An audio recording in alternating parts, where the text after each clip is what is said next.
चलिए आज हम चलते हैं मध्य प्रदेश के छिंदवाड़ा और जानते हैं एक सच्ची घटना के बारे में। ये कहानी एक बहुत ही आम आदमी की है जिसका सामना कुछ बहुत ही असामान्य शक्तियों से हुआ। तो आखिर होता क्या है? ये जो पूरी कहानी है ये इसी सवाल का जवाब देती है कि कैसे उस एक रात के बाद एक इंसान का पूरा जीवन एक अविश्वसनीय मोड़ ले लेता है। तो कहानी शुरू होती है जितेश से। साल था 2013 और जितेश एक ट्रैवलिंग सेल्समैन थे। अपनी मोटरसाइकिल पर अगरबत्ती और इत्र लादकर गांव-गांव बेचा करते थे। मतलब उनकी दिनचर्या एकदम सीधी सादी थी। सुबह निकलना, गांव की कच्ची पक्की सड़कों पर दिन भर घूमना और अक्सर शाम को सूरज ढलने के बाद ही घर लौटना। उस शाम भी कुछ ऐसा ही था। दिन अच्छा गया था, बैग भी आधा खाली हो चुका था, लेकिन घर लौटते लौटते काफी देर हो गई। सूरज डूब चुका था और सड़क एकदम सुनसान थी। जितेश ने थोड़ा रुकने का फैसला किया और जैसे ही वो अपनी मोटरसाइकिल से उतरे, उन्हें एहसास हुआ कि वो वहां अकेले नहीं हैं। पहले तो उन्हें झाड़ियों में एक औरत का साया दिखा। उन्हें लगा कि वो किसी को परेशान कर रहे हैं, तो उन्होंने माफी मांगी और वापस अपनी बाइक की तरफ मुड़ गए। लेकिन तभी सड़क के दूसरी तरफ एक और साया नजर आया और फिर एक तीसरा साया ठीक सड़क के बीचों बीच आ गया। बाइक की हेडलाइट जैसे ही उस पर पड़ी, जो दिखा वो दिल दहला देने वाला था। जहां चेहरा होना चाहिए था वहां बस एक काला सपाट शून्य था, कोई नैन नक्श नहीं। जितेश ने फौरन बाइक भगा दी, लेकिन वो खौफ पीछा नहीं छोड़ रहा था। उन्होंने बाइक के शीशे में देखा, वही बिना चेहरे वाली चीज एक नामुमकिन रफ्तार से पीछे भाग रही थी। फिर वो अचानक सामने आ गई, फिर दोनों तरफ। ऐसा लगा जैसे उन्होंने जितेश को एक चलते फिरते भयानक पिंजरे में कैद कर लिया हो।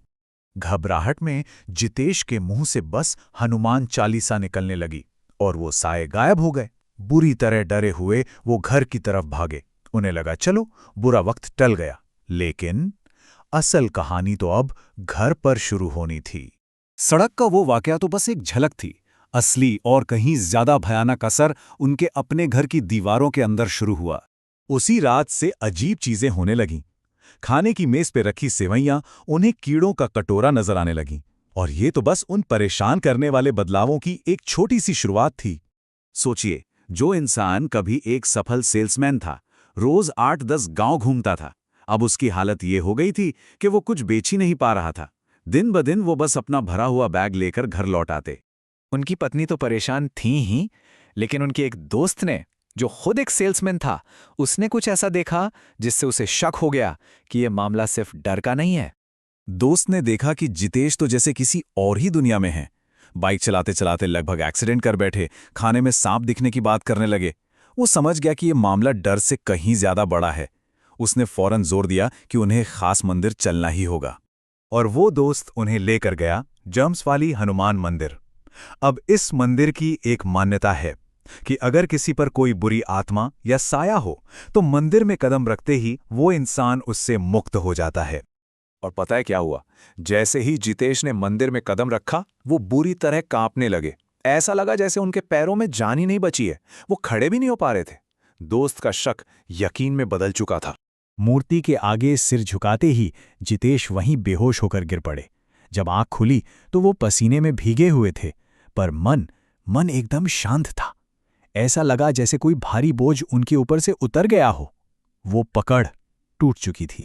चलिए अब कहानी के आखिरी हिस्से पर आते हैं, क्योंकि उस साये से छुटकारा तो मिल गया, लेकिन इस भयानक अनुभव ने जितेश की जिंदगी को हमेशा के लिए बदल दिया, और वो भी एक ऐसे तरीके से जिसके बारे में कोई सोच भी नहीं सकता था।